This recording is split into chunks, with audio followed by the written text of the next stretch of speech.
Hi guys, what is going on, and welcome to Blood of Steel.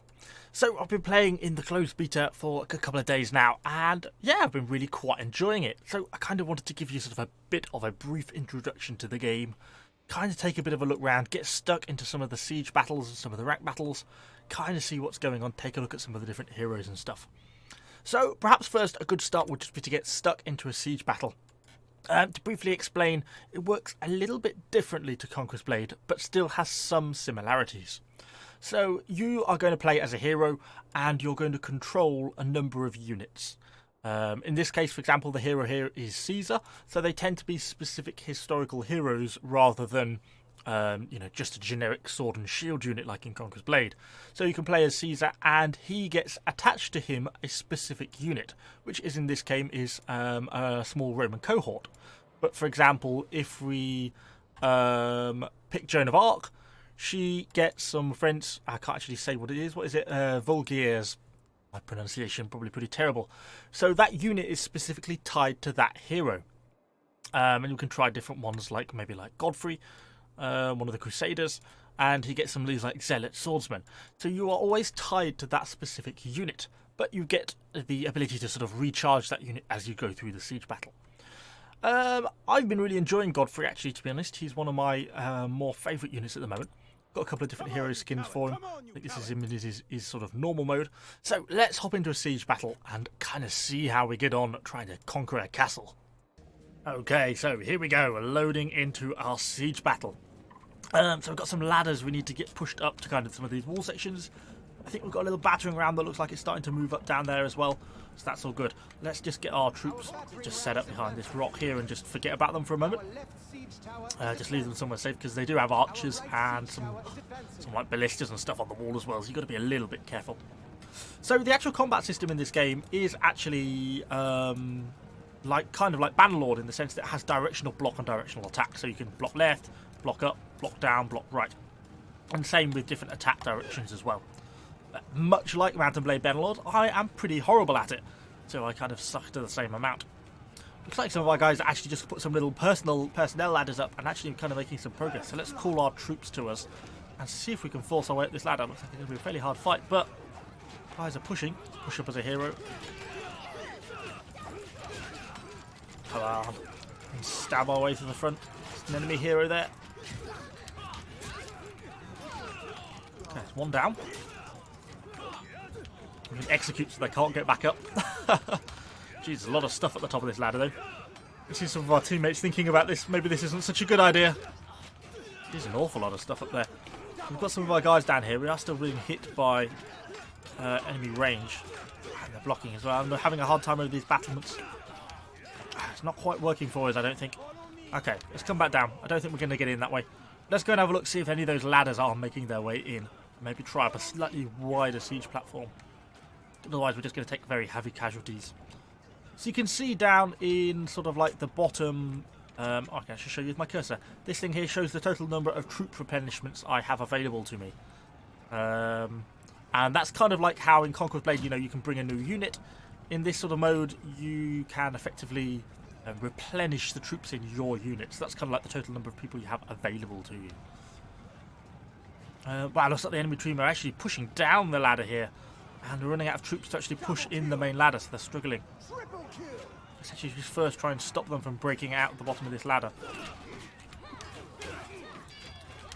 Ooh, looks like Richard the Lionheart. Try and hack him from the back.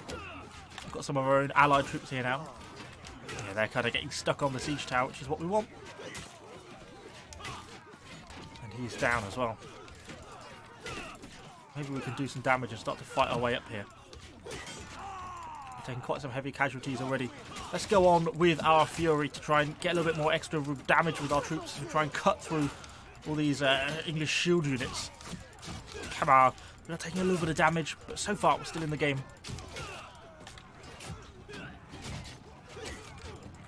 Come on, come on, keep fighting. We need to start making progress up this ladder. We are starting to wear them out maybe a little bit, but not enough. Okay, because their hero's dead, I think they've despawned, right? That was what we needed. The benefit of killing enemy heroes. Like in Conqueror's Blade, units despawn when they die. And here comes our bigger siege ladders as well. Let's try and clear some of these enemy archers from behind. And here comes our allied support. Okay, now we're getting a little bit of a foothold in this wall. Die. Okay, we really need to reinforce our unit. So let's rally some more troops. You can see our numbers increasing down there. They don't actually spawn like on top of you, but they are returning. You can actually see them on the mini-map over here. It basically summons the new troops, but they actually have to make it down to you. So a bit of a fight going down on this staircase here. Oh, stab in. I keep trying to fight on. I think we're better off trying to flank around that. Oh man, follow me this way. Still got some enemy archers here on the main gate. Sounds like our battering ram is actually in below as well. Stab. Swing. These archers are pretty easy to kill. Actually being a bit blocky. Haha. He tried to switch back to bow. That was an error, mate. Okay, we should be able to drag our troops over here as well. And they should soon be able to overwhelm these guys. Okay, nice, nice, nice. So we've cleared out that section of the wall. Looks like some friendly troops are starting to get up. Yeah, they've got the ladder in on this side as well. We're just clearing all these archers out, and then we need to get down and try and capture some of these enemy base points. Okay, let's just go on with our zeal, since we've got it recharged, and we know we can probably secure another couple of kills here. There we go. So each units have their own specific unit abilities. So in this case of these units, these guys have something called zeal, which is basically like increased movement speed and increased damage. And if I kill an enemy unit within 10 seconds of activating that, then that sort of fully recharges, so the duration goes back to full. So it's quite an effective way. If I can keep killing, then the unit keeps doing well. They keep that sort of fury and zeal going, basically. We're a few units down. Let's just gather a couple more people. So we'll get back up to full strength. I've obviously got to walk in from the back of the map. Looks like the rest of the team is pushing on. You can see he's kind of pushing around the different parts of the map. So let's kind of follow with some of our teammates. Follow me! Follow me! Try and make it around the back here. See if we can try and push this final point. How many kills have we had? I've had 50 unit kills already. We're doing pretty well. Let's try and get in. Come on, men! Up the ladders! That archer's long since dead. And there's a dead enemy hero here. You can't get back up. Okay, looks like we've got some pretty heavy shield units coming in. It's going to be a bit harder probably to beat back. Although nice that they're coming in sort of dribs and drabs, makes it a little bit easier for us. And we've got a lot of our health back now as well. If I get really damaged, I can always try and fall back and heal using my bandages. Ah, nice. Get some damage in. Use a heavy attack. Oh, I missed. I must hit the wall. No, that's a bit better. Okay, we're fighting our way through. Not too many enemies left here. We can get round behind them. Yeah, that's a bit better. Bit better, bit better. Onwards to their base. Keep pushing down. Okay, looks like we've got some allies who've come through the other way. This is good. This gives us an opportunity to outflank. And we've got our zeal recharged, so hopefully we can slam into these guys, get them from behind, and just slaughter this unit. Yes. Perfect. That is exactly what we wanted. By outflanking them, they're getting attacked by both directions, so should be able to be butchered pretty quickly. Nice job. Okay, so what have we got left to deal with? Quite a few of the enemy dead, but they might be respawning soon. So far, it doesn't leave too much on point for us to deal with. Got to keep an eye if anything comes from the left or the right as we're capping. Put down a good few enemy people there. Looks like some of our guys are pushing out to the right. Maybe some people down this way. Yeah, there's quite a few enemies down here. Let's go and hunt these guys down. Come on, my zealots. Come on, my zealot swordsmen. Oh, enemy unit of archers. Ow. Pushed into by a shield unit. Once you get close to these guys, they are quite easy to cut down. But it's just their damage at range is brutal if you get caught out of position. Particularly with unshielded units like my zealot swordsman. But once we get in amongst them, just absolutely butchers them. Oh, charged by a unit of shields.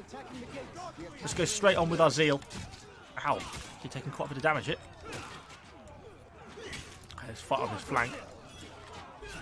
Stabbing through. Got a block in there, but not too bad. Okay, using a heavy attack to try and drive through on that flank.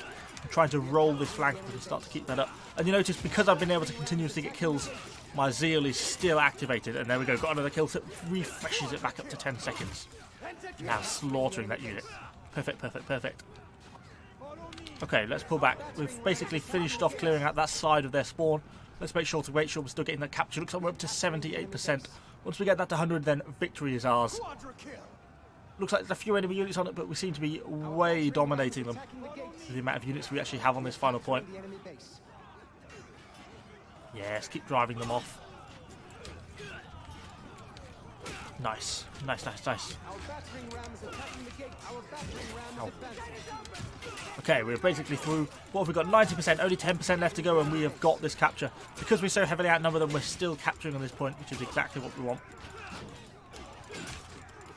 Keep the damage in. I kind of got myself caught a little bit in the middle here, but we've got enough troops for it to not be a massive issue for us. And there we go. Victory is ours. Still hit him from the back. Die. Okay, let's load out and look how we did in the results screen. So we can see kind of how we did. We get a little bit more information about how we kind of performed in that battle. The amount of experience we've got, slowly making our way. Hopefully the next battle will get us up to level 14. And Godfrey's own personal experience, because your hero can level up and improve as well. You can also kind of view details of the battle. See a little bit more about how many total unit kills you got, how many heroes kills you got, assists, and the amount of times you died, as well as your total contribution and kind of the other people on your team. So let's get back and take a look at some of the other heroes. So what about the different heroes? Kind of how do you unlock them and what do they do? Well, this is kind of the grind side of the game. The bit you're kind of working towards is to kind of unlock and level these different heroes. So for example, obviously we know we've got Godfrey, we've got Joan of Arc, we've got Caesar. We've got a few on trial that I've unlocked from chests, people like Frederick I, the Holy Roman Empire. Some pretty cool people. But if we now go back from here and go over to our hero gallery, you can kind of get an idea of all the different heroes there are to unlock.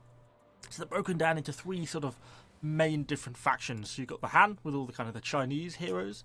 You've got the Crusader states, which represents most of the people from the different European powers related to the Crusades. So people like Richard the Lionheart, Richard I, King Baldwin, Edward I, who's my favourite looking hero so far in the game. I think he just looks absolutely awesome. Plus, he gets longbow troops. So I really want to unlock these guys.